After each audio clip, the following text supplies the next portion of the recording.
Linda Murphy had buried Daniel Whitfield 30 years ago. Not in a grave, because there was never a body to put in one, but somewhere quieter and harder to reach. She'd buried him in the part of her mind she didn't visit anymore, the part that still remembered exactly what his voice sounded like when he asked, for the dozenth time, whether she thought his mother would be proud of him. She was 58 now, a community center in Ohio, a Tuesday afternoon self-defense class, 11 students watching her demonstrate a wrist escape she'd taught 1,000 times. An ordinary life, built carefully over years, on top of a silence she'd never once let herself break. Then her phone rang. An Army casualty office. A name she hadn't spoken aloud in 15 years, spoken back to her by a stranger who had no idea what it would do to her. We recovered personal effects belonging to a soldier who served under your command. Bones, 30 years buried outside a village she still couldn't name without her jaw tightening. A stopped watch, a notebook swollen shut with time, and a letter, sealed, unsent, addressed in handwriting she recognized instantly, to her. What the forensic reports would soon reveal didn't just contradict what the Army had told his family for 3 decades. It contradicted what Linda had told herself every single night, to be able to sleep. Because the record said he died instantly, in the first minutes of an ambush neither of them saw coming. The truth, waiting patiently in the ground for 30 years, said something else entirely. And it started with a decision Linda made on an ordinary morning. One she'd never told a single living soul about. Until now. Linda Murphy was halfway through demonstrating a wrist escape to 11 adults in a fluorescent-lit gym at the Millbrook Community Center when her phone buzzed against the mat bag. She almost let it go. In 22 years of teaching this class, she'd trained herself to ignore phones. But something made her glance down anyway, and the area code stopped her hand mid-motion. Fort Knox, Kentucky. Casualty and Mortuary Affairs Operations Center.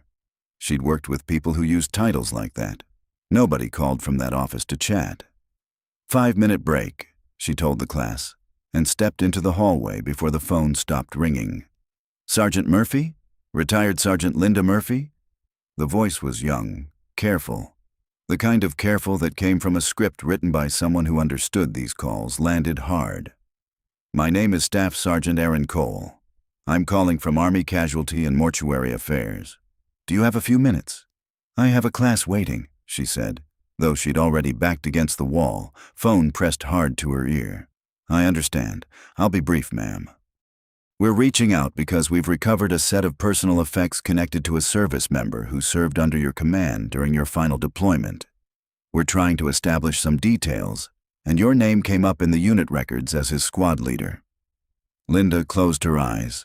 30 years of squad leaders, privates, corporals, names she still knew and names that had worn smooth in her memory like river stones. But there was only one deployment anyone would call her final for, and only a handful of names attached to it that still had weight. Which soldier? She said. It wasn't really a question. She already knew, the way you know the second line of a song before it plays. PFC Daniel Whitfield, Cole said. The hallway tilted, just slightly, the way a room does when you stand up too fast. Linda put her free hand flat against the cinder block wall. She hadn't said that name out loud in easily 15 years. She had thought it, plenty, usually at 4 in the morning, or during the quiet stretch of a drive when the radio wasn't loud enough to fill the space. But saying it, hearing someone else say it in an official voice from an official office, was different. It made him real again in a way she hadn't prepared for on a Tuesday afternoon in a gym that smelled like rubber mats and coffee. He's been missing 30 years, she said. Missing in action, not recovered. That's what the file said. That's what I was told. Yes, ma'am. That status hasn't formally changed yet, which is part of why I'm calling. A construction crew doing groundwork near the old route corridor outside Tuzla turned up a set of remains 3 months ago, along with some personal items. Forensics has been working since. We believe, with fairly high confidence, that this is PFC Whitfield. We're hoping you'd be willing to come in, look at what we recovered, and help us confirm some details. Things that wouldn't be in a personnel file. Things only someone who served with him might know. Linda didn't answer right away. Through the gym doors, she could hear her students talking quietly among themselves, waiting on her, unaware that 30 feet away, a piece of ground she'd spent 3 decades trying to build over had just cracked open again. "Sergeant Murphy, I'm here." She made herself breathe. "You said personal items. What kind of items?" There was a pause on the line, the kind that told her Cole was choosing his words the way people choose words when they've been trained to deliver hard things gently. "A wristwatch, a set of dog tags, a notebook, water-damaged but partially legible, and a letter." He paused again. "The letter is sealed and addressed. It's addressed to you, ma'am." Linda opened her eyes. The hallway was the same hallway it had been 30 seconds ago. The same water-stained ceiling tile, the same taped-up flyer for a bake sale. But it didn't feel like the same place at all. "He never mailed anything home in the weeks before he disappeared," she said quietly, more to herself than to Cole. "I remember that specifically. His mother asked me about it after. I told her he was probably just busy. I can't speak to what's inside it, ma'am. We don't open personal correspondence that's addressed to a named individual. That would be your call, when you're ready." Somewhere behind her, one of her students laughed at something. A warm, ordinary sound from an ordinary Tuesday that no longer felt like it belonged to her. "When do you need me?" Linda said. "At your convenience, ma'am. This week, if possible. We have a small evidence room at the regional office in Louisville. I know this is a lot to take in over the phone. I taught that boy how to read a map when he couldn't tell north from his own left hand," Linda said, and was surprised to hear her voice hold steady. "I'll be there Thursday." She ended the call and stood in the hallway a moment longer than she needed to, looking at nothing, before she opened the gym door and told her class, in a voice that gave nothing away, that they'd pick up the wrist escape next week. The regional office wasn't what Linda expected.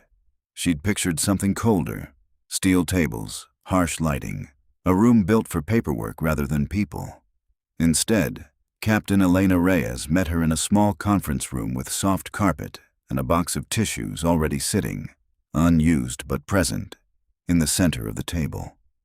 Reyes looked to be in her mid-30s, dark hair pulled back tight, a folder under one arm, and a careful, practiced gentleness in the way she shook Linda's hand.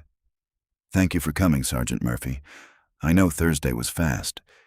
I didn't want to sit with it any longer than I had to," Linda said, taking the seat Reyes offered. "That's fair." Reyes sat across from her and folded her hands on the folder without opening it yet. "Before I show you anything, I want to walk you through what we know, so none of it catches you off guard. Is that all right?" Linda nodded, though some part of her, the part that had spent 30 years building calluses over this exact subject, braced anyway.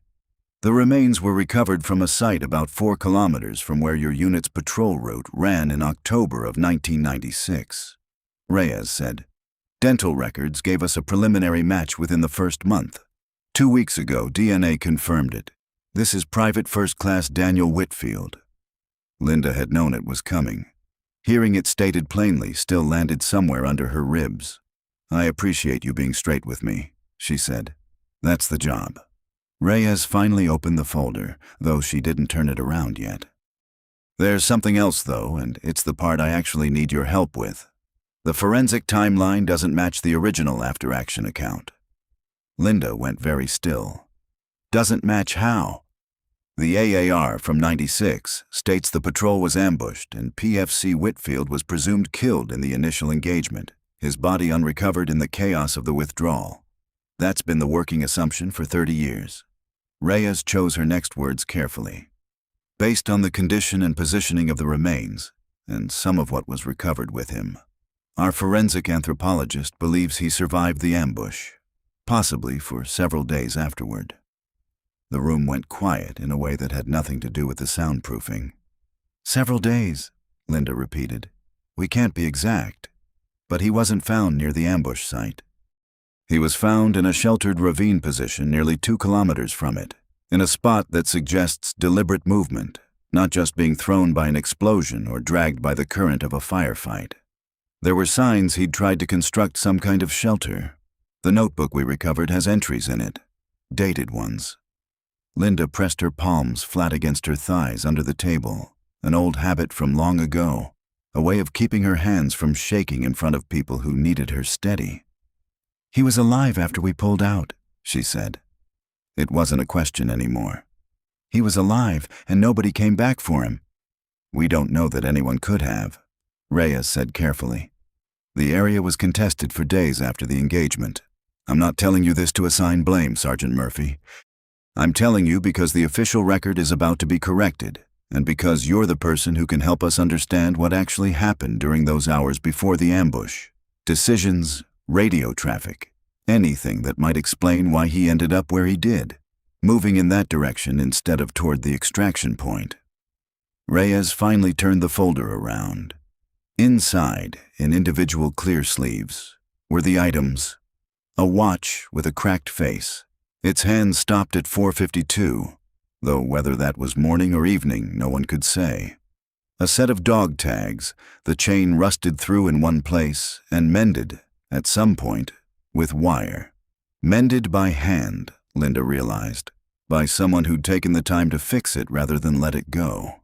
A notebook, swollen and warped from decades in the ground, its pages fused at the edges, only a handful of lines here and there still legible under UV imaging, according to Reyes's notes. And a plain white envelope, edges soft with age, the ink faded but still readable. Linda, just her name. No rank, no last name, nothing formal. The kind of thing you wrote when you'd stopped thinking of someone as your sergeant and started thinking of them as something else. A person who mattered to you specifically, not because of the chevrons on her sleeve. "We haven't opened it," Reyes said quietly. "That's yours to decide, when you're ready. I'd understand if you wanted to wait."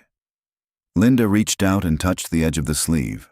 Not the letter itself, just the plastic protecting it, the way you might touch a window instead of the person on the other side of it.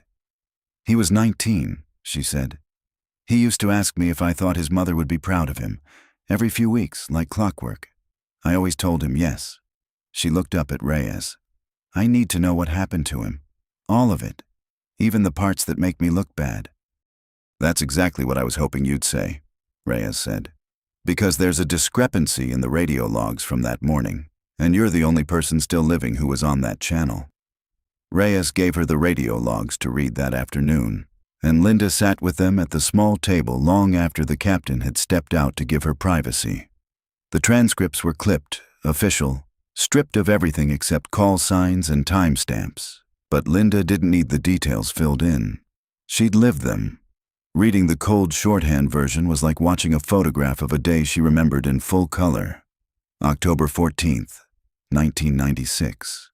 Cold for the season. The kind of damp cold that got into boots and stayed there. Her squad had been running a support patrol along a secondary route near a village whose name she still couldn't say without her jaw tightening. Part of the broader peacekeeping mission that was supposed to be, by then, mostly quiet. Mostly quiet wasn't the same as safe. Daniel Whitfield had been hers for 4 months by then. 19 years old, gangly in a way he hadn't grown into yet. The kind of soldier who overprepared for everything because he was terrified of letting anyone down. She remembered teaching him to read terrain the way she'd been taught. Not the classroom version, but the real version, crouched over a map with a red lens flashlight, walking him through why a certain ridgeline mattered and a certain draw didn't. He'd asked questions other privates didn't bother asking. He wanted to understand, not just follow. That morning they'd argued. It was such a small thing at the time that she'd almost let herself forget it existed. Except that in 30 years, it hadn't actually gone anywhere. It had just gone quiet. He'd wanted to take point on the secondary trail, the one that cut closer to the tree line, arguing it gave better cover if anything went wrong. She'd overruled him, kept the patrol on the open route because command wanted eyes on a stretch of road that had seen suspicious traffic the week before. He'd pushed back, more than a private should push back on a sergeant, and she'd shut it down hard, the way you do when you can't afford a debate in the field. You're not always going to like my calls, Whitfield. That's not the job. Understood, Sergeant, he'd said, and gone quiet the rest of the morning. And she remembered this specifically, sharp as glass, that she hadn't softened it afterward, hadn't told him it wasn't personal, hadn't told him she trusted his instincts even when she overruled them. She'd meant to. There'd been time to. And then, there hadn't been. The ambush came from the tree line he'd wanted to avoid, though whether that was chance or the enemy simply knowing the terrain better than either of them, she'd never been able to decide, and it had eaten at her for 30 years in a way she'd never said out loud to a single person. In the chaos of the withdrawal, in the confusion of smoke and radio traffic breaking up, she'd made the call to pull the patrol back to the extraction point, rather than push forward to search. It had been the right call by every measure she'd ever been taught. Command had backed it. The investigation afterward had backed it. And somewhere in that confusion, Daniel Whitfield had gone missing, and the record had simply said presumed killed in initial engagement, and Linda had let herself believe that, because the alternative, that he might have been alive, moving, waiting for someone who never came, was not something she could have carried and still gotten up the next morning.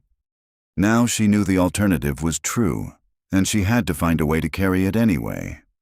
Reyes had arranged gently, almost apologetically, for Linda to meet Daniel's sister the following afternoon. Carol Whitfield Doyle was 54 now, silver-streaked and composed, with her brother's same wide-set eyes. She'd driven up from Nashville the moment the Army called her, and when she saw Linda in the waiting area, she didn't hesitate. She crossed the room and took both of Linda's hands in hers before either of them had said a word. "You're the sergeant," Carol said. "He wrote about you, in his letters home. My sergeant thinks I've got potential." He said it like it was the biggest thing anyone had ever told him. Linda's throat tightened in a way she hadn't let it in years. He had potential, she managed. More than he knew. They sat together in the waiting area while Reyes finished preparing the next room, and Carol talked, the way people talk when they've waited 3 decades for someone who actually knew their brother instead of just a folded flag in a form letter. She talked about Daniel as a boy, about his stubborn insistence on joining even though their father had wanted him to go to trade school, about how their mother had died 8 years ago still believing, because that was what she'd been told, that Daniel hadn't suffered. That it had been fast. She used to say that, Carol said. At least he didn't suffer. It was the one thing that let her sleep some nights. Linda felt the weight of what she now knew settle over her like something physical. Reyes hadn't told Carol yet about the days Daniel might have survived, the shelter he'd built, the notebook with its dated entries. That conversation was still ahead of them, and Linda understood, with a clarity that made her stomach drop, that she was going to be asked to be part of it, that the comfortable version of this story, the one that had let a mother sleep at night for 30 years, was about to end, and someone was going to have to decide how and how much of the truth Carol deserved to carry. "Sergeant Murphy," Reyes said gently from the doorway, "we're ready when you are." Linda looked at Carol's open, trusting face and stood up feeling 30 years older than she had that morning. The room Reyes led them to was smaller than the first, with a single laptop open on the table and a manila folder Linda recognized as her own service record. 30 years old, thinner than she remembered a person's history being able to look.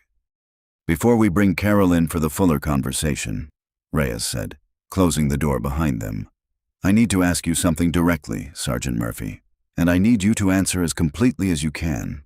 It matters for the record, and it matters for her." Linda sat with her hands folded on the table. "Ask." The AAR states the patrol was following the assigned route when contact occurred, but the entries in Whitfield's notebook, the ones we could recover, reference a disagreement about route selection that morning. He wrote about it like it stayed with him. I need to know what that disagreement was, and whether it has any bearing on why he ended up where he did. There it was. 30 years of a door Linda had kept shut, and someone was finally asking her, directly, to open it. She could have minimized it. She could have said it was a minor exchange, standard friction between a sergeant and a private, nothing that belonged in an official record. Reyes would likely have accepted that. Carol, sitting just outside that door, would never have known there was anything to accept or not. But Linda thought of the notebook, of Daniel, alone in a ravine, cold, writing down a disagreement with his sergeant instead of writing down that he was afraid, because maybe the disagreement was the thing he couldn't let go of, the thing his mind kept returning to in the hours he had left to think about anything at all. He wanted to take the tree-line trail, Linda said. Better cover, he said. I overruled him and kept us on the open route because command wanted eyes on the road. He pushed back harder than he should have, and I shut him down hard in front of the squad. I never went back and softened it. There wasn't time before the ambush hit, and after, there wasn't a Daniel to say it to anymore. Her voice didn't break, but it came close, a controlled thing held together by will alone. The ambush came from the tree line. The same tree line he wanted us on. I've spent 30 years wondering if he was right, and if my last real words to him were the wrong ones.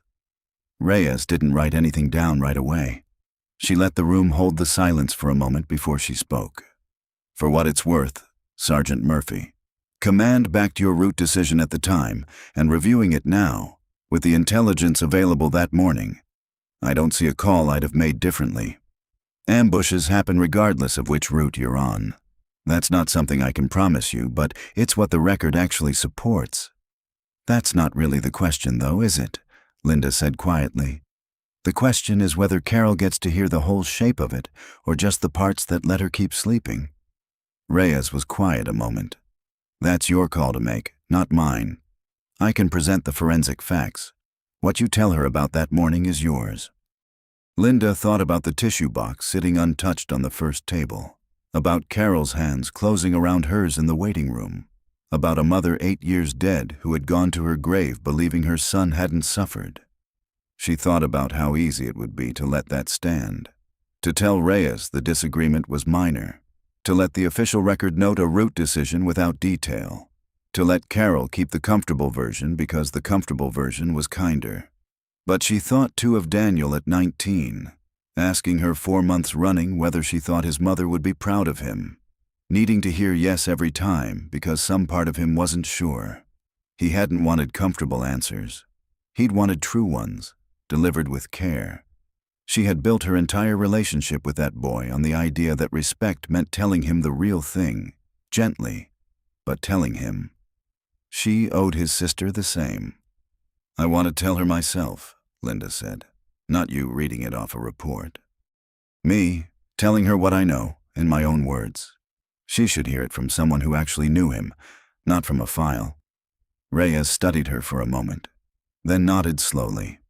I can arrange that. I'll be there, but I'll let you lead it. They brought Carol in 10 minutes later. She sat down across from Linda with the same open trust she'd carried in the waiting room, and Linda made herself hold her gaze rather than look away, because looking away would have been its own kind of lie. Carol, I need to tell you some things about that day that are hard to hear, Linda said. And I need you to know I'm telling you because I think you deserve the truth more than you deserve comfort, even though I wish I could give you both. She told her everything. The disagreement that morning, the tree line, the withdrawal, the days Daniel likely survived after, the shelter he'd built with his own hands in a ravine 2 kilometers from where the record had always said his story ended. She told it slowly, without flinching, watching Carol's face move through disbelief and grief, and something that looked, unexpectedly, like recognition. When Linda finished, Carol sat very still, tears tracking silently down her face, and then she reached across the table and took Linda's hand again, the way she had that morning. He built a shelter, Carol said softly, like she was testing the shape of the words. That doesn't sound like someone who gave up. That sounds like my brother. It does, Linda said, and for the first time in 30 years, she let herself cry in front of another person about Daniel Whitfield.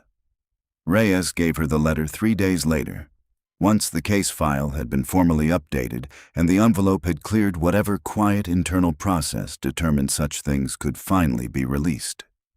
She met Linda in the same small conference room, though this time there was no folder of forensic findings between them.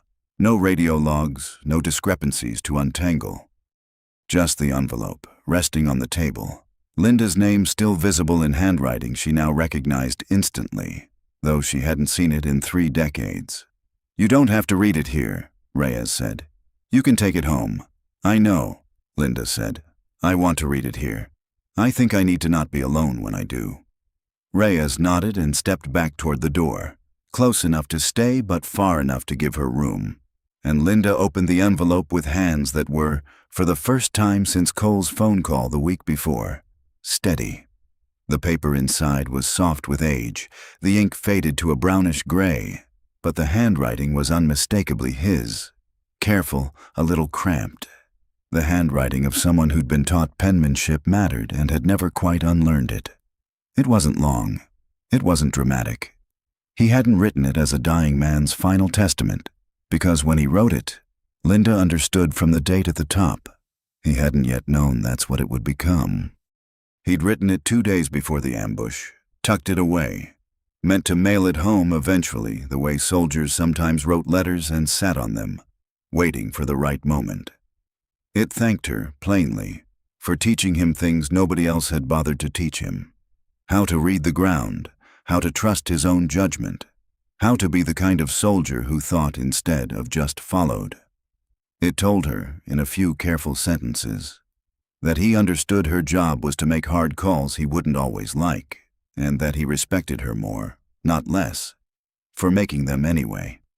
And near the end, in handwriting that pressed slightly harder into the page, as though he'd paused before writing it, he told her that if anything ever happened to him out there, he hoped she wouldn't blame herself for any decision she'd made trying to keep her people alive, because he'd rather serve under someone who chose carefully and lived with the weight of it than someone who didn't feel the weight at all. Linda read it twice, then set it down gently on the table and pressed the heel of her hand against her eyes for a long moment. He had written her forgiveness for a mistake she hadn't even made yet. He had written it 2 days before he needed her to have it, and it had waited in the ground for 30 years for the exact moment she would need it most. The ceremony, when it came 3 weeks later, was small and quiet, the way Carol said her brother would have wanted it. No grand production, just family, a handful of surviving members of the old unit Reyes had managed to track down, and a modest honor guard at the small veterans cemetery outside Nashville. Linda stood beside Carol through the folding of the flag, through the careful, formal words that never quite feel adequate to the moment they're meant to hold, and when it was over, Carol didn't let go of her arm. "He'd have liked that you were the one who finally figured it out," Carol said afterward, as the crowd thinned and the afternoon light went long and gold across the headstones. "Not some stranger reading a file. You." "I didn't figure out much," Linda said. "I just finally told the truth I already knew." "That's harder than figuring something out," Carol said. "That's the part most people never manage." They kept in touch after that. Not constantly, but steadily, the way people do when a shared grief has quietly become a shared thread instead. Carol sent her a photo months later of Daniel at 18, grinning in a way Linda remembered exactly, the same grin he'd worn the day she'd told him he had potential. Linda kept the letter in the drawer of her nightstand, not because she needed to read it often anymore, but because some things are meant to be carried lightly once you've finally been allowed to carry them at all. She still taught her Tuesday class at the community center, still ran her 3 miles most mornings, still counted decisions and consequences the way soldiers learn to and never fully stop. But the weight she'd carried alone for 30 years had a different shape now. Not gone, but shared, set down somewhere it could finally rest. Some debts, she'd come to understand, don't get paid. They get answered. And sometimes the answer takes 30 years to arrive, buried in a ravine, waiting patiently for someone brave enough to finally go looking. And that's the story of Sergeant Linda Murphy, 30 years of silence, finally answered. If this one stayed with you, Hit like and subscribe so you don't miss the next story. Thank you for watching until the end. See you soon.